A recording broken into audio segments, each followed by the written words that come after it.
administración? No, es para que los perros puedan defecar. Ya, ¿cómo se llama? Un enema. Ajá.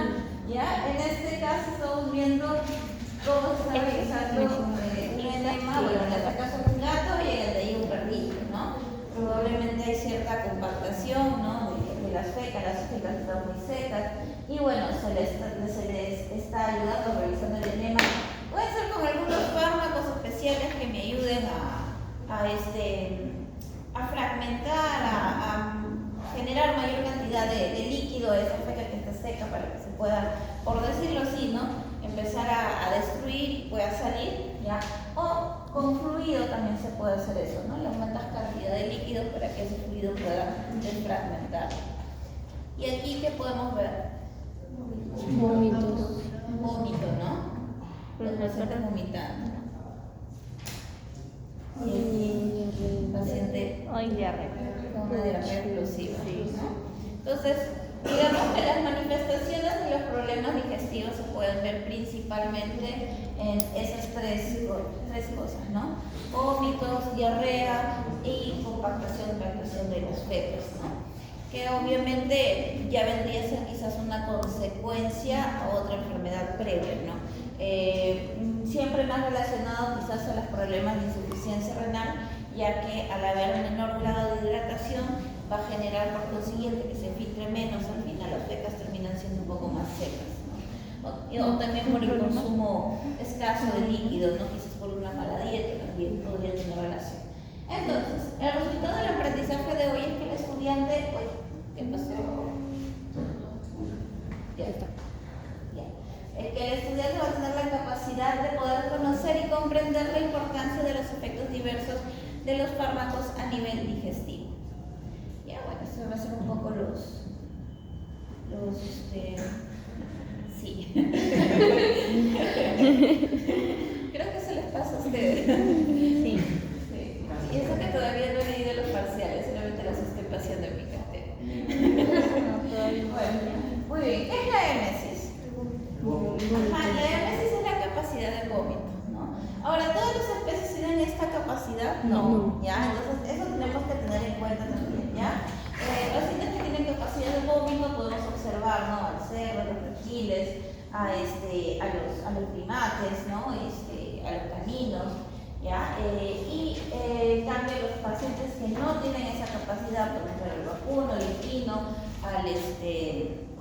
al conejo, ¿no? Al cuy, ¿no? Hay ciertas especies que no lo tienen y que por consiguiente son justo pacientes que siempre son más sensibles para cuando tenemos ciertos fármacos que influyen en lo que es la motilidad intestinal y gástrica, ¿ya? Porque pueden llegar a generar cuadros de impactación, cuadros de hipomotilidad que podrían generar un hilo paralítico, ¿no? Entonces son especies que son muy delicadas en este aspecto, ¿no? Y no cuentan con esta capacidad de vomitar, porque en realidad el vómito no siempre es malo, ¿no? El vómito más bien es un reflejo protector, ¿no? Que lo que va a buscar es vaciar la parte anterior del sistema digestivo para poder expulsar cuando hay algún agente que está siendo considerado por el cuerpo extraño, ajeno, ¿no? O nocivo, ¿ya? Entonces, como mecanismos del vómito vamos a tener mecanismos que van a funcionar a nivel central, en el centro del vómito, y mecanismos que van a funcionar, por decirlo así, directamente en el órgano principal del sistema digestivo, ¿no? Que es a nivel del estómago. Entonces, los receptores centrales que vamos a, digamos, que van a tener efecto con referente a lo que sería el manejo del vómito, serían los receptores dopaminérgicos, los muscarínicos 1, los histamínicos, los alfa-2 y los serotinérgicos, ¿ya? Entonces, aquí en la zona central, en el centro del vómito, es donde van a estar estos quimiorreceptores van a desencadenar toda la cascada de lo que sería el generar el vómito como tal, ¿ya? Entonces vamos a ver que quizás hay algunas situaciones como la ansiedad y el estrés que a nivel de la corteza cerebral se van a activar ciertas sustancias que van a activar el centro métrico, ¿ya? Principalmente serotinérgicos, alfa-2 y los MK1. También el movimiento, ¿no? El aparato vestibular también puede gatillar o conllevar a lo que sería la activación del centro del vómito, ¿no? A través de los receptores muscarínico 1 y histamínicos, ¿no? Por ejemplo, hay pacientes que sufren mucho de estos vértigos, ¿no? Los llevas en el carro y el paciente termina vomitando, ¿no? O sea, por ese motivo, ¿ya? Entonces, también dependiendo cuál es el origen del vómito, es donde nosotros acudimos a darle el fármaco más afín al receptor al cual está afectando, ¿no? Entonces, por ejemplo, si tengo un paciente que quizás tiene síndrome vestibular, por la postura de la cabeza, por la inflamación que tiene en el vestíbulo, va a presentar vómitos, pero estos vómitos van a estar, digamos, guiados por los receptores histamínicos y los muscarínicos 1. Entonces, si por ejemplo yo le doy un fármaco que me ayuda con la motilidad intestinal, ¿me va a controlar este tipo de vómito? No, tendría que ser un fármaco que me va a bloquear los receptores histaminérgicos, por ejemplo, ¿no?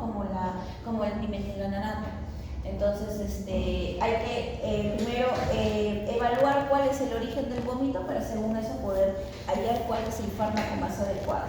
A nivel, por decirlo así, local, ¿no? Tenemos en el estómago y en el hígado va a estar activado por los receptores dopaminérgicos, serotinérgicos, muscarínicos 2 y los MK1, ¿ya? ¿Quiénes lo van a activar? Lo va a activar situaciones de presentación de toxinas, de necrosis a niveles celular, cuando hay algún proceso inflamatorio, cuando hay una distensión, radiación y quimioterapias, ¿no? Por eso es que cuando tenemos algún tipo de tratamiento con estos fármacos que son quimioterapéuticos o quizás incluso la radioterapia también puede generar o activar, digamos, el efecto de émesis a través de estos receptores. Entonces, vamos a hablar de fármacos antieméticos centrales, ¿ya? Vamos a hablar, sabemos que estos que van a generar el bloqueo de la estimulación quimiorreceptora del centro del vómito, ¿ya? Entre estos vamos a tener los antagonistas dopaminérgico 2, los antihistamínicos, los antimuscarínicos y los antagonistas serotinérgicos. Empecemos con los antagonistas de dopaminérgicos 2, ¿no? Aquí tenemos, por ejemplo, las benzamidas, la conocida metoclopramida, la benzamida. ¿En qué casos los podemos utilizar cuando tenemos vómitos generados por fármacos, ¿no? Por toxinas, por úlceras pépticas, por gastritis, ¿no? Por ejemplo, si hay algún fármaco como un opioide que me pueda estimular el centro del vómito, entonces el uso de una metoclopramida me va a regular este vómito que lo puede generar quizás este opioide, ¿ya? En el caso de cañinos y ferinos, vamos a utilizarlo en el rango de 0.1 a 0.5 miligramos por kilo por vía oral, subcutánea o intramuscular, ¿ya? La frecuencia de aplicación va a depender mucho de cuál es el origen del vómito, ¿no? Por ejemplo, si tengo un paciente quizás con una gastritis ulcerativa, ¿no? Bastante severa, entonces podría, tiene vómitos muy constantes, yo podría suministrarlo cada 6 horas, ¿ya? Digamos que en vómitos que no son tan recurrentes podríamos mandarlo cada 12 horas, ¿ya? Y también se puede manejar este fármaco en infusión continua, ¿no? Quizás en pacientitos que tienen vómitos muy recurrentes, ¿no? Y que hay que esperar en darle... ¿Qué se trata? ¿No tiene clase de anestesia? ¿No te dejan entrar? Ya, entonces la infusión continua lo vamos a manejar de 0.01 a 0.2 miligramos por kilo, ¿ya? Ahora, con referente a otros fármacos antagonistas dopaminérgicos 2, tenemos los fenotiacidas, ¿no? ¿Se acuerdan que cuando hablamos de las fenotiacidas son anti casi todo. ¿Ya? Entonces, bueno, es antagonista dopaminérgico 2, ¿no? Aquí tenemos la cepromacina, la clorpromacina, que si bien quizás su uso específico no esté evocado hacia lo que sería antiemético, pero al tener esas propiedades podemos tener en cuenta de poderlo combinar quizás con fármacos que más bien son pro vómito, ¿no? Por ejemplo, ¿qué fármacos en anestesia te pueden generar émesis? ¿Ah? No. No. Ya, opioides, ya, pero yo ya lo dije, ya. Otro. Los alfa-2 agonistas, ¿ya? Los alfa-2 agonistas también pueden generar émesis, no tan frecuente como los opioides. Los opioides son un poquito más, generan más émesis que los alfa-2. ¿Ya? Pero sí, también pueden generar, ¿ya? Sobre todo más la silacina que la dexmedeto, la medeto, ¿no? Y más en gatos que en perros. Entonces, tener en cuenta que hay ciertas combinaciones que nos pueden ayudar. ¿Ya? ¿Cómo funciona? Sabemos que la dopamina va a tener su receptor al cual se va a unir. En este caso, la fenotiazina va a tomar ese mismo receptor y va a generar el efecto antagonista. Simplemente no va a permitir que la dopamina pueda unirse a ese receptor y generar su efecto dopaminérgico, lo va a bloquear. Entonces, el felino sabemos que para que pueda generar ese efecto antiemético lo vamos a utilizar en 0.5 miligramos por kilo, ya sea intramuscular o subcutáneo, cada 6 o 8 horas, ¿ya? Y en el caso que lo mandemos por vía oral, se puede suministrar de 2 a 4 miligramos por kilo al día, ¿ya? Ahora, evidentemente existe esta dosis para tenerla en cuenta, pero digamos que clínicamente tú no puedes enviar un medicamento por vía oral si es que tenemos un paciente con vómitos, ¿no? En el caso de caninos, el rango de 0.2 a 0.4 miligramos por kilo, intramuscular o subcutáneo, ¿no? Que se puede enviar cada 6 o cada 8 horas. Y por vía oral la dosis es de 3.3 miligramos por kilo. Ahora, se podría manejar, digamos, su efecto antiemético ya si es que buscamos combinarlo con otros fármacos, ¿no? Quizás, ¿no? Como un sistema más de apoyo, no como una elección primaria de lo que sería el uso de un antimético. Ahora, tenemos las buteforonas, que también se acuerdan que eran fenotiazínicos tranquilizantes, que puede ser el peridol o el aloperidol, ya que también van a funcionar como un antidopaminérgico. ¿Ya? Ahora, hablemos de los antihistamínicos H1, ¿no? En este caso tenemos el dimenhidranato y la difenhidramina, que van a actuar a nivel de estos receptores, ¿no? Son útiles en vómitos de origen cinético y generados por problemas vestibulares. Entonces, si yo tengo un síndrome vestibular o tengo un paciente que quizás sufre mucho de vértigo cuando lo traslado, yo puedo utilizar el dimenhidranato para manejos incluso preventivos, ¿no? Entonces, si yo ya sé que mi paciente vomita cada vez que lo traslado, le puedo suministrar unos 20-15 minutos antes el fármaco para reducir ese efecto a nivel vestibular con el movimiento, ¿ya? Entonces, la dosis que utilizamos en el caso del dimenhidranato, tanto en perros como en gatos, va a oscilar de 2 a 5 miligramos por kilo por vía oral. Pues esto sería dándole la dosis de manera preventiva, ¿ya? Pero si ya se presentó el vómito como tal, podemos darle 2 miligramos por kilo intramuscular de preferencia, ¿ya? Pero si lo vamos a aplicar por vía venosa, lo vamos a aplicar de manera lenta, ¿ya? Y en frecuencias de cada 12 horas, ¿ya? Por vía oral sí podemos darle un poco más frecuente. Ahora, antagonistas muscarínicos 1, un anticolinérgico, en este caso la atropina, la escopolamina, la isopropamida. ¿Ya? La escopolamina viene muchas veces combinado, ¿ya? con el metamizol sódico, que nos va a ayudar, como un antiespasmódico abdominal agudo, y se utiliza de manera muy reducida, como les digo. Si se utiliza combinado, a veces con el metamizol sódico, pero en dosis bastante reguladas, ¿no? Si bien se puede usar tanto en perros como en gatos sí hay que tener un poquito de cuidado con los efectos que podría generar, ¿ya?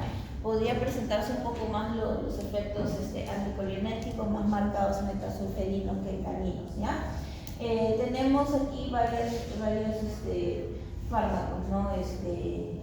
La propantelina también entra dentro de este rubro, ¿no? Tenemos la atropina, lo que conocemos como la bucapina, ¿no? Que es la escopolamina con el metamizol sódico, es la combinación, ya que es, por ejemplo, el Antalvet, ¿no? El Antalvet tiene esa combinación. Por eso es que cuando utilizamos Antalvet en felinos hay que utilizarlo en una dosis muy reducida por precaución del efecto anticolinérgico, ¿ya? Ahora, los antagonistas serotinérgicos, aquí tenemos el dolacetrón, el ondansetrón, el ganisetrón, ¿no? El ondansetrón quizás es el más conocido y es bastante utilizado, o me regula muy bien los vómitos que son producidos por tratamientos de quimioterapia, ¿ya? Y también cuando yo hago uso de anestésicos, el ondansetrón también me puede regular el vómito que me pueden generar los anestésicos como tal, ¿ya? Y con referente a dosis, en el caso del ondansetrón, lo podemos manejar entre 0.1 a 0.2 miligramos por kilo subcutáneo cada 8 horas, ¿ya? Y lo que sería por vía oral de 0.1 a 1 miligramo por kilo, ¿ya? Cada 12 o cada 24 horas se puede enviar, ¿ya? También se puede manejar por infusión continua, ¿no? Quizás sí hay MSI muy constantes en un pacientito post quimioterapia, que a veces pasa bastante, se puede hacer una infusión continua, ¿ya? Esta se va a manejar entre 0.5 miligramos por kilo por hora, ¿ya? Recordar que toda infusión continua siempre debe estar antepuesta de un bolo, ¿no? De un bolo de precarga, y ese bolo de precarga también es la misma dosificación, ¿ya? Porque hay algunos fármacos que tú puedes utilizar un bolo de precarga mayor del mantenimiento, ¿ya? Ya. Ahora, hablando de los antagonistas de los receptores neuromucinas, ¿no? Las NK1, tenemos el maropitán, ¿no? ¿Qué es lo que hace el maropitán? ¿Cuál es su mecanismo de acción? Lo que va a generar es el bloqueo de esta sustancia P, que es una sustancia que va a influir dentro de lo que es el gatillo del vómito en lo que sería el centro emético, ¿ya? Entonces, al no contar con esta sustancia, ya no se va a activar el vómito como tal. Entonces, acá como vemos en la imagen, estos antagonistas se van a unir a la sustancia P1, entonces la sustancia P1 ya no va a ingresar hacia el centro del vómito, ¿no? Aquí podemos ver, se va a unir, ¿ya? Y bueno, si tenemos el antiserotinérgico se une acá, el antidopamínérgico se une acá, entonces tenemos totalmente bloqueados esos mecanismos, ¿ya? Entonces el maropitán, conocido como Cerenia, se utiliza a 1 miligramo por kilo por vía subcutánea o vía intravenosa cada 24 horas.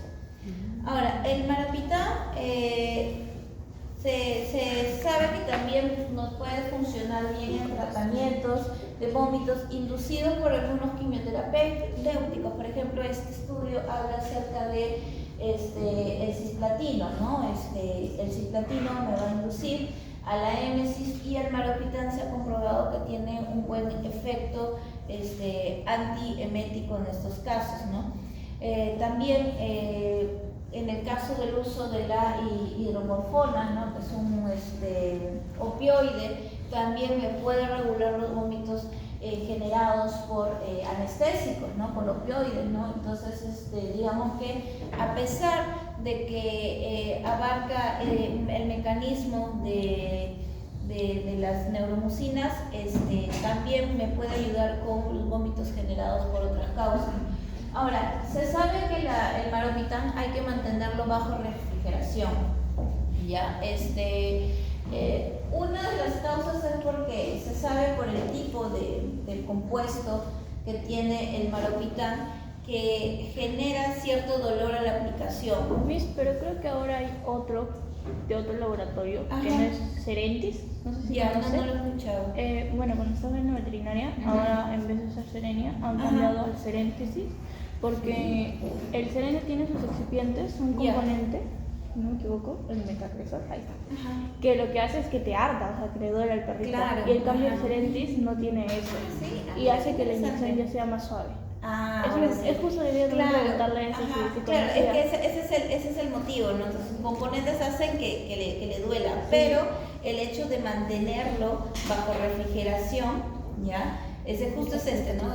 Uno de los excipientes que genera justo ese efecto, ¿no? Ese efecto de ardor, de dolor cuando se aplica. Ajá. Pero se sabe, hay un estudio en el cual se sabe que, y justo este estudio se hizo en Beagles, ¿no? O sea, pacientes que son muy sensibles, ¿ya? En el cual se sabe que al mantenerlo en refrigeración se inactiva ese efecto. Por eso es que la Serenia se mantiene en la refrigeradora.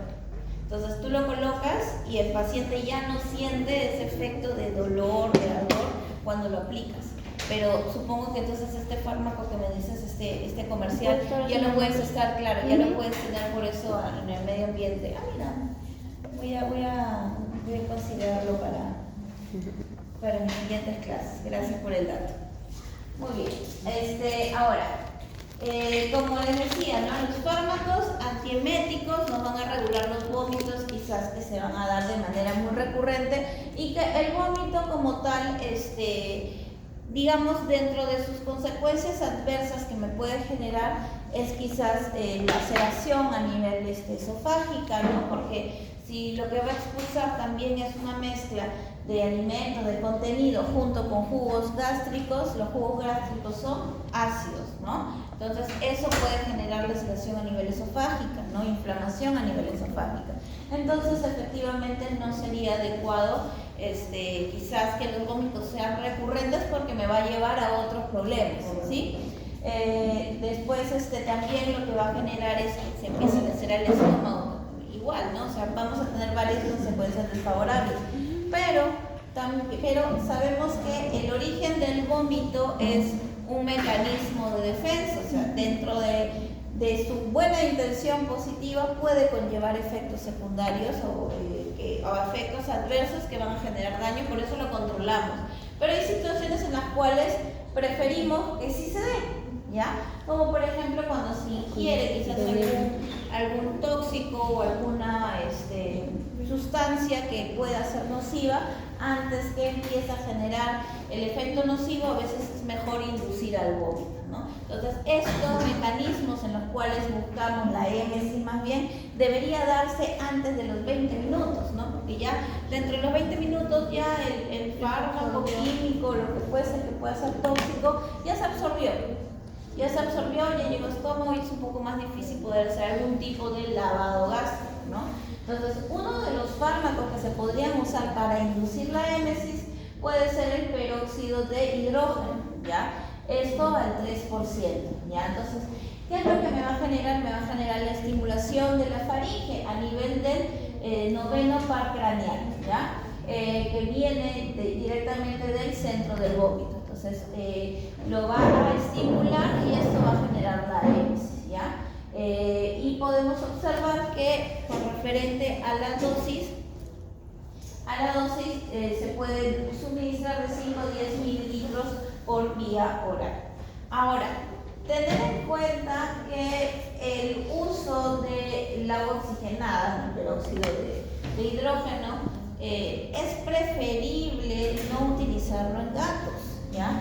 Porque el peróxido de hidrógeno genera mucha espuma y es una espuma un poco densa, ¿ya? ¿Y qué pasa con los gatos? Sus sus estructuras anatómicas son muy angostas, son muy sensibles ante cualquier estímulo y se contraen. ¿Se acuerdan que habíamos hablado de eso en la clase que hablamos de problemas respiratorios la semana pasada? Sí. Ya. Entonces sucede eso, ¿no? Sucede que puede llegar a contraerse, puede llegar a obstruirse y eso va a generar al final es que el gato, lo que tú buscas que vomite, termina asfixiándose. ¿Ya? Entonces tener cuidado, ¿ya? El uso del peróxido de hidrógeno mejor que sea más evocado en perros que en gatos. Missy, si quiero usar algo para que el gato vomite así al instante. Podrías hacerlo en dosis muy pequeñas y quizás si lo sondeas. ¿Ya? O sea, no dárselo por vía oral. Entonces, por ejemplo, si yo tengo con sonda ahí cambia la cosa. ¿Ya? Porque si tú le das al gato, como suelen a veces pasar, ¿no? Los propietarios se pasan la voz, ¿no? Ay, la voz original, y le metes. O sea, el paciente con las justas a veces tiene el reflejo del rutor reducido por los efectos colinérgicos de estos tóxicos, ¿ya? Y a veces genera más bien que el paciente pues se asfixia, ¿no? Con la espuma que se empieza a generar en la boca. Ahora, si tú se lo das con sonda ya cambia la situación porque lo estás llevando directamente hacia el estómago. Entonces ya la espuma se genera en el estómago y se va a generar el vómito. Obviamente cuando vomita hay que tener cuidado, hay que lavarlo, ¿no? Hay que tener, digamos, en observación la parte de las vías aéreas para evitar que la espuma del vómito pueda generar algún tipo de obstrucción. Pero por vía oral yo no recomiendo, si es que no es sondeado, que se le dé a un gato porque pueden ocasionar estos riesgos. Profesora, y escuché yo que se podía dar sal. Sí, también. ¿Mejor para los gatos? Lo que pasa es que tiene su pro y su contra, pero sí se pueden dar soluciones hipersalinas. Justo de eso también vamos a hablar. Justo, ahí está. ¿Ya? También podemos generar el uso de soluciones salinas, como por ejemplo un cloruro de sodio saturado, o sea, un hipertónico en este caso, ¿ya?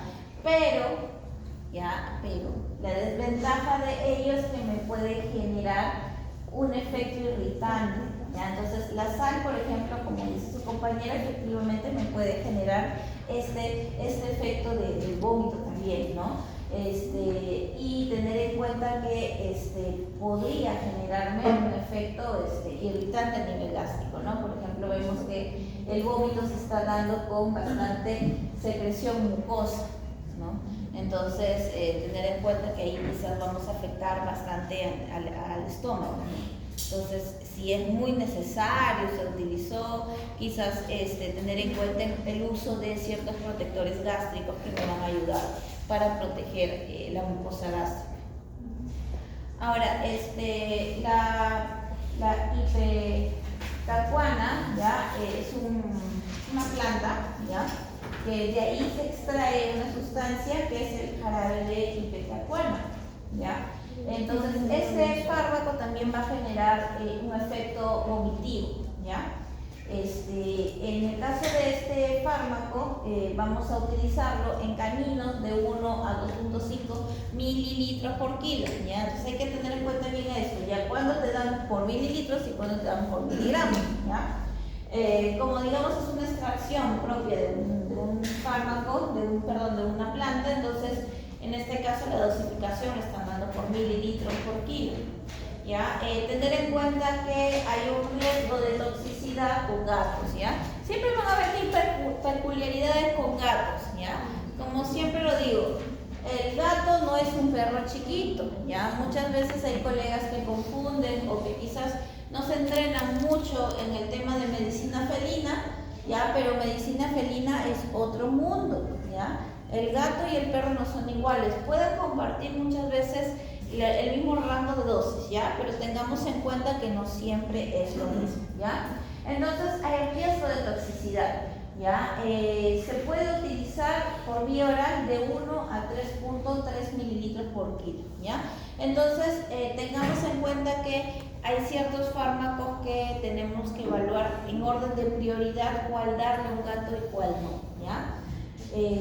No excedernos de los 15 mililitros en el caso de perros, ¿ya? Porque si no, ahí sí podría generar un efecto tóxico, ¿ya? y bueno, si no se produce el vómito, ya debe retirarse el producto por un lavado químico, ¿no? Por un lavado gástrico. Luego, otros fármacos eméticos, evidentemente los opiáceos, ¿no? Que nos van a estimular los receptores dopaminérgicos, por ejemplo la apomarfina, la morfina, ¿no? En realidad los demás opioides, butorfanol, fentanilo, remifentanilo, no suelen generar vómitos de manera muy frecuente, es muy extraño, ¿no? El butorfanol es el que menos efecto vomitivo te da, ¿ya? Es muy raro, pero sí la apomorfina, la morfina, sí son más potentes activadores de estos receptores dopaminérgicos, ¿ya? Entonces, sabemos, por ejemplo, que estos fármacos por vía oral tienen, en el caso de la apomorfina, tiene una pobre absorción oral, ya por vía parenteral, más o menos me va a demorar unos 10 minutos para generar el efecto, ya, y también hay una variante para el uso conjuntival, ya, que es que se puede colocar por vía conjuntival, ya, y me va a estimular al vómito en un tiempo de 20 minutos, ya. Pero tener en cuenta que es contraindicado en gatos, ¿ya? Entonces, el uso de la apomorfina lo podemos utilizar de 0.04 mililitros por kilo intravenoso. Si lo usamos intramuscular o subcutáneo, lo podemos utilizar de 0.08 a 1 mililitro, y en el caso de utilizarlo en su presentación conjuntival, lo podemos utilizar entre 0.25 miligramos. O sea, se coloca como cualquier ungüento que se coloca vía ocular, ¿no? Se coloca justo 0.25 miligramos debajo del párpado y luego se cierra el párpado y se esparce, ¿ya? Ahora, no se recomienda el uso en gatos, ¿ya? Porque las altas dosis pueden generar excitación e hiperactividad, ¿ya? Los opioides de por sí tienen un mecanismo por el cual pueden estimular, ¿no? A través de la proteína G0, pueden intentar estimular toda la cascada de lo que sería el estímulo doloroso. Entonces, como llega a ser incompleto porque la GI no se activa, ya genera un efecto excitatorio, ya, y digamos que hasta ahí nomás queda el efecto, ya no se genera la cascada de dolor, pero en los gatos sí se genera la excitación. Y eso es básicamente por el tema de cantidad de receptores, ¿no? Entonces esto pasa mucho en gatos, entonces ahí tener un poco de cuidado, sobre todo en altas dosis. Incluso utilizando a veces hasta tramadol, el gato se excita. Ya pasa que a veces se le inyecta tramadol y a los pocos momentos el gato empieza en la jaula a golpearse en la jaula del internamiento, ya pasa. Ahora, tenemos entre otros fármacos eméticos la silacina, ya, el agonista que es un agonista alfa-2 adrenérgico y que en este caso va a actuar sobre el área postrema, ¿no? Que se encuentra en el aparato vestibular, ¿ya? Ahí vamos a tener los receptores alfa-2 y este sistema es más efectivo en gatos, ¿ya? Entonces, casi siempre que se utiliza la silacina en gatos, podemos observar con mucha frecuencia que estos felinos van a vomitar, ¿ya? Entonces, tener en cuenta ello dentro de la mezcla de estos fármacos, ¿ya? En el caso de perros es muy raro que pueda generar émesis, igual se tiene en cuenta, ¿ya? Y en el caso de gatos se va a observar que esta émesis se va a dar 15 minutos posterior a la aplicación del fármaco, ¿no? Que si lo aplicamos vía intramuscular, lo vamos a aplicar a 0.5 miligramos por kilo, ¿no? Y obviamente esto implica, ¿no? Que vamos a tener al paciente también un poco tranquilizado, ¿no? Un poco sedado, quizás no de manera completa.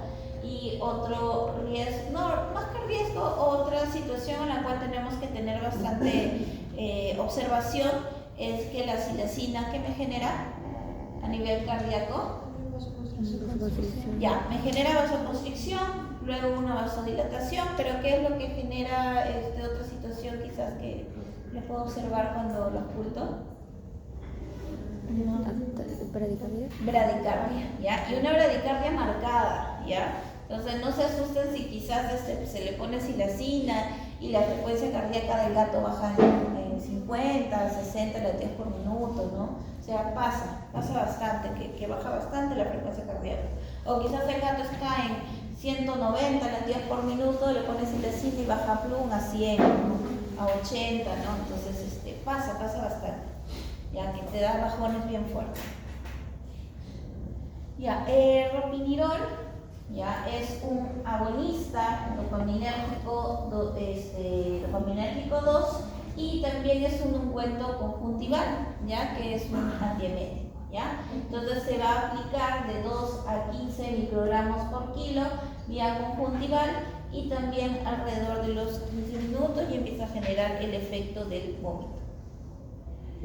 Ahora, hay otros fármacos que nos van a ayudar a regular la cialorrea, ¿no? Que si bien no es un efecto gástrico o digestivo como tal, pero es una consecuencia quizás a la sensación nauseosa, ¿no? O que se puede dar en conjunto con los vómitos y que también va a generar, podría generar obstrucción, podría generar también incomodidad en el mismo paciente, ¿no? Sobre todo en los gatos se fastidian mucho. El glicoperolato y la atropina van a tener este efecto anti-cialogóbico, ¿ya? Pero tener en cuenta que si hacemos esto, creo que ya lo hemos mencionado cuando hemos visto los colinérgicos, los anticolinérgicos, sabemos que la atropina para generarnos ese efecto necesita una dosis muy mínima, ¿ya? Sin generar quizás esa taquicardia característica que me da la atropina, ¿no? En el caso de la atropina, por ejemplo, lo podemos utilizar a 0.01 miligramos por kilo, es una dosis muy chiquita, ¿ya? Esa dosis chiquita no me va a generar ni vasoconstricción, ni hipertensión, ni taquicardia, ¿ya? O sea, es bastante regulada, digamos, ¿ya?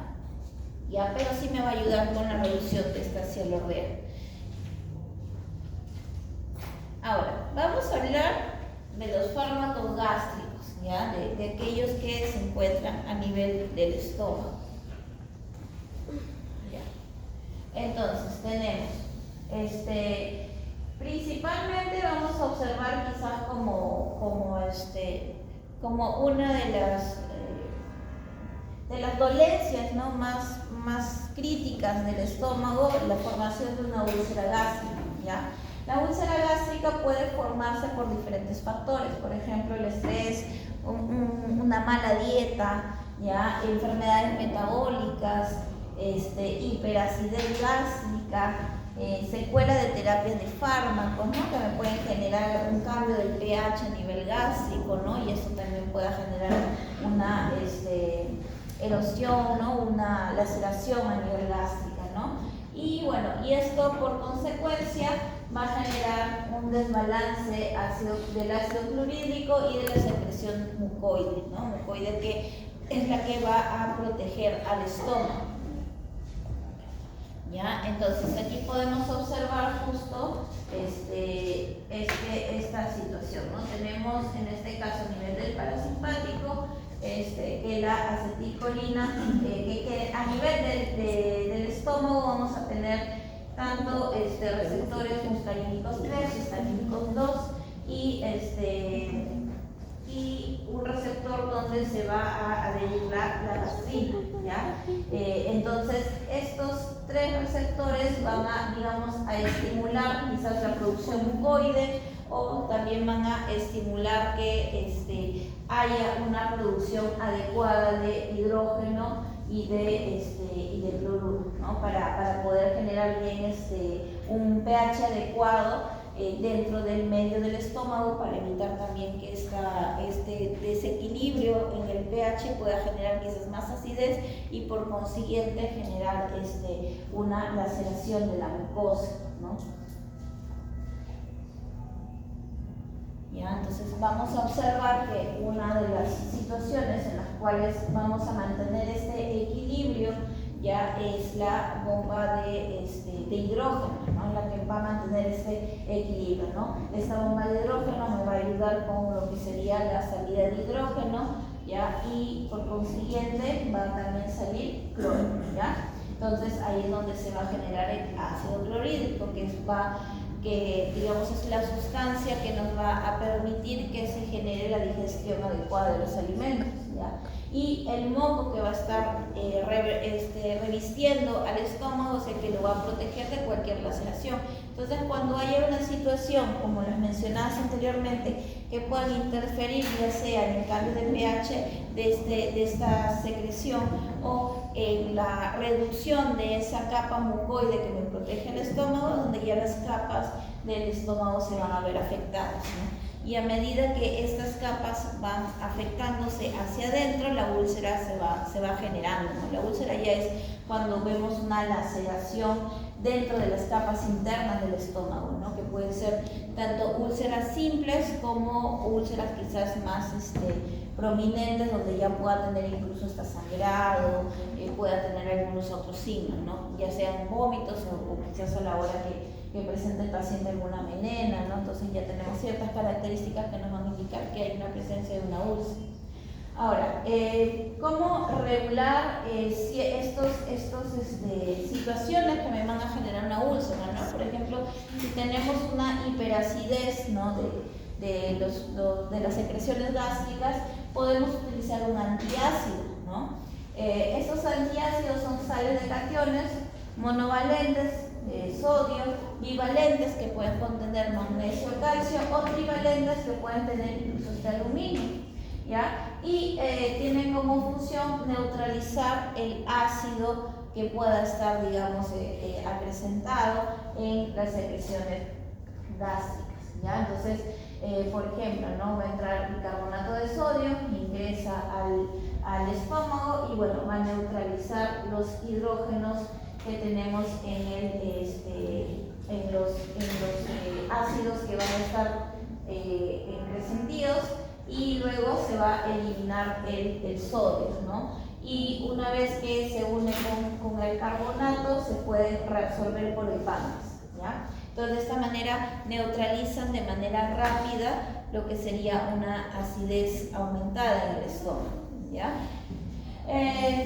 Por ejemplo, en este caso, este fármaco comercial, que es el Poliox bolus, se puede utilizar en el caso de acidosis, ¿no? Cuando tenemos situaciones metabólicas en vacunos, ¿no? Entonces, ¿qué es lo que me va a generar? Me va a generar que cuando tenemos, digamos, una acidosis ya aguda, ya va a haber producción de bacterias, ¿no? Bacterias que van a ser productoras de ácido láctico, y esto va a seguir generando una mayor acidosis, ¿no? Y también va a utilizar y van a reducir las bacterias utilizadoras del ácido láctico. Entonces, si reducen estas bacterias, ¿qué va a pasar? Va a haber mayor producción de ácido láctico, lo cual va a generar que haya una mayor acidosis, ¿no? Entonces, lo que va a hacer al regular un poco el pH es tratar de regular este tipo de bacterias también.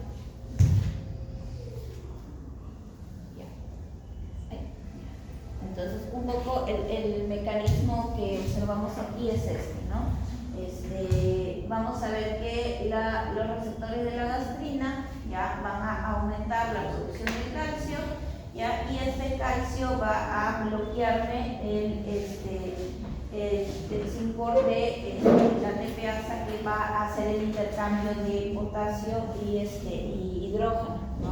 Y por consiguiente esto va a empezar a generar mayor acidez, ¿ya? Luego también vamos a ver que va a haber un bloqueo de los receptores histaminérgicos, y esto por consiguiente va a evitar que se active el adenosiclasa y que se genere lo que sería la proteína quinasa A, y también me va a bloquear lo que sería el Syncore de intercambio potasio-hidrógeno. Entonces, todo este mecanismo lo que me va a generar es mayor acidez. Bueno, tratamiento de úlceras y control de úlceras gástricas, ¿ya? Entonces, Un fármaco que nos puede ayudar aquí, como podemos observar, son los antagonistas de receptores antihistaminérgicos 2. Entonces me van a bloquear la acción de la histamina, ¿no? A nivel de los receptores que están ubicados a nivel del lumen, ¿ya? Del estómago. ¿Ya? Y en este caso van a generar una competencia hacia el receptor y van a interferir, como hemos visto en las imágenes anteriores, dentro de lo que sería el SINPOR de intercambio de hidrógeno y de potasio, ¿no? Lo cual hace que vaya a reducir la acidez a nivel gástrico, ¿no? Porque me va a bloquear la salida de hidrógeno. Acá tenemos la ranitidina, ¿ya? Que es una de esos fármacos, ¿no? Que se utiliza mucho en tratamientos de gastritis que se generan por aumento de la acidez, ¿ya? En este caso, la dosis que vamos a utilizar es de 0.5 a 2 miligramos por kilo por vía oral, intravenoso, intramuscular y subcutáneo, ¿ya? Que se puede dar cada 8 horas o cada 12 horas.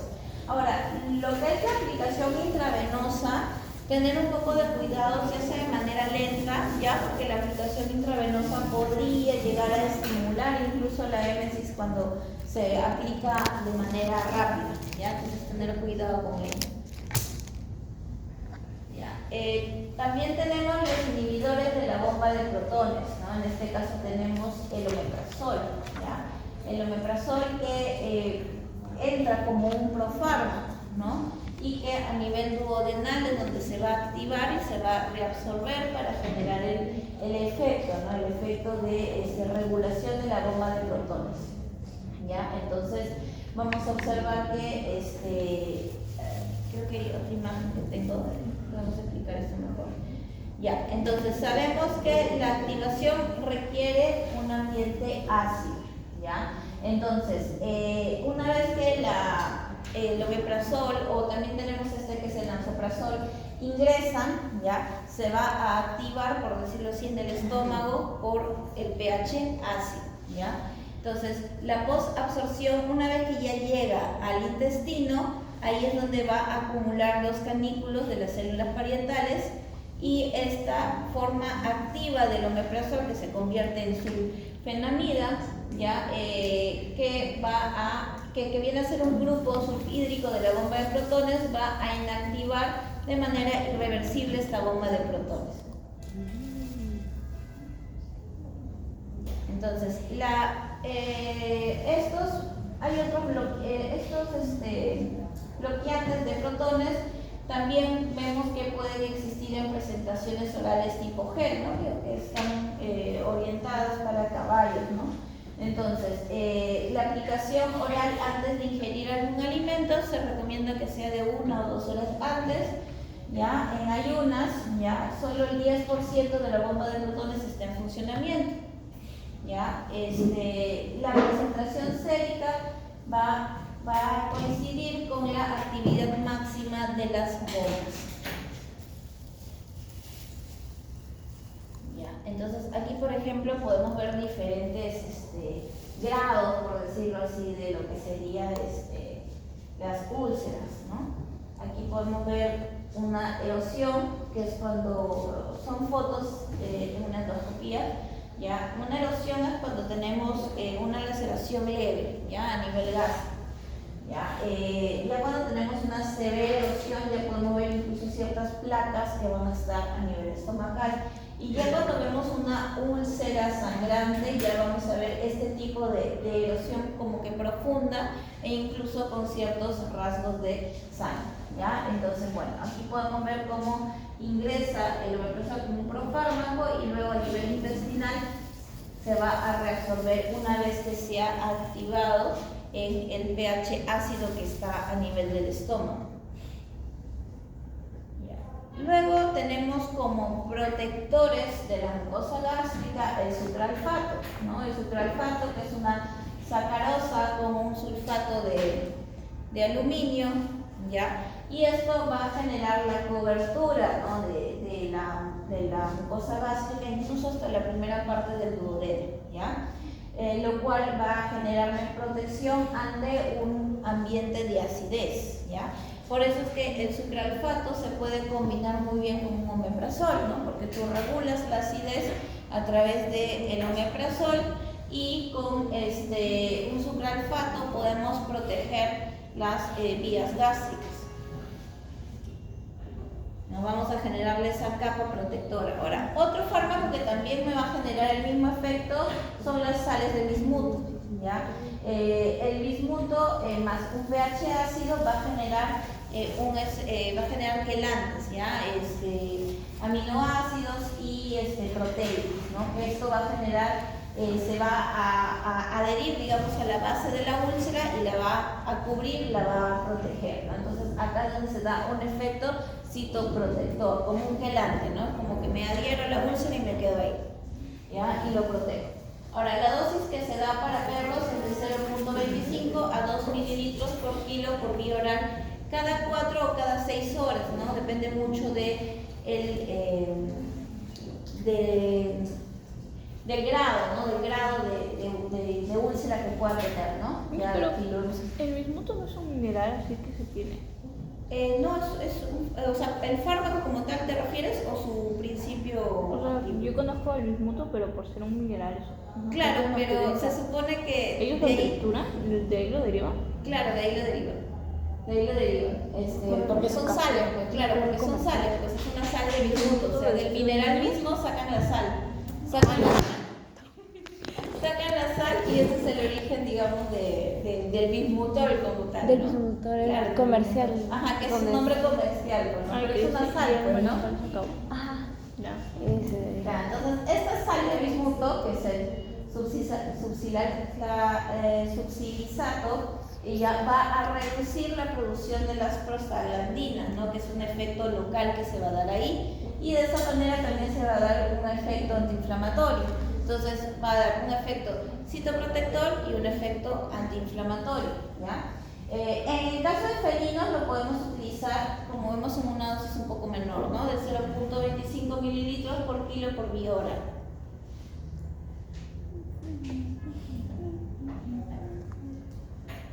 Vale, vamos a terminar con esta parte mejor para irnos un receso, ¿ya?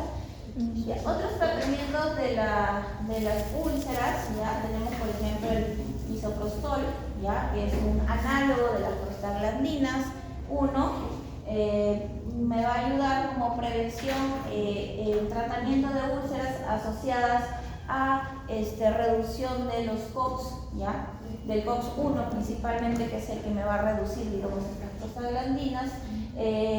No utilizar en preñez, ¿no? O sea, en pacientes que estén en estado de preñez, porque más bien este fármaco estimula lo que es la motilidad uterina, ¿ya? Cuidado de manejo de mujeres embarazadas, ¿no? Efectos secundarios: puede generar diarrea, puede generar dolor abdominal, vómitos, ¿ya? Contracción y sangrado uterino, ¿no? Por el aumento que hay en la motilidad uterina. Profesora, sobre eso del misoprostol vi que era más en humanos. Más en humanos, porque sí. En animales, por ejemplo en bovinos, vi que era más la dexametasona, que era abortivo. Sí.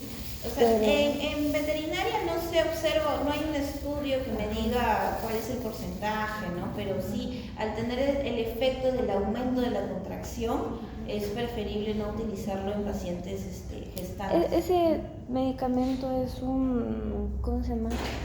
Un sintético de cortisol, de corticoide. Ajá, sí, ¿no? Es un sintético de un corticoide. Entonces, lo que busca en realidad, pues, es proteger a nivel gástrico. Sí, en animales mayores en realidad no se observa ese efecto, pero sí en humanos, ¿no? En humanos sí es bastante agresivo. Incluso lo utilizan como abortivo, ¿no? Sí, no lo quería decir, lo dijeron ustedes. Ya lo utilizan como abortivo, o sea, mal utilizado, evidentemente, porque vemos que tiene bastantes secuelas, ¿no? ¿No? Incluso podría generarse sangrado uterino, ¿no? Y un sangrado uterino es riesgoso.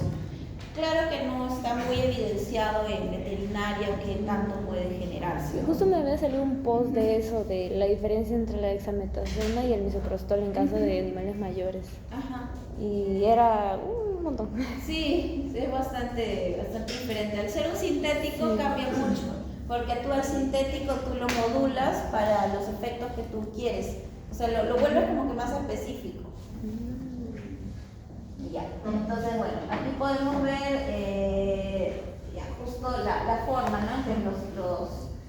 La estructura, digamos, ¿no? Que tenemos a nivel del estómago, ¿no? Tenemos el moco que está cubriendo las células parietales, tenemos el ácido clorhídrico que está en el ambiente y bueno, en este caso las prostaglandinas me van a generar ahí también una influencia dentro de lo que sería la bomba de protones. Muy bien, entonces, de ahí hablamos de los fármacos con peristaltismo. ¿Ya les parece si nos vamos a un receso? Sí, ya.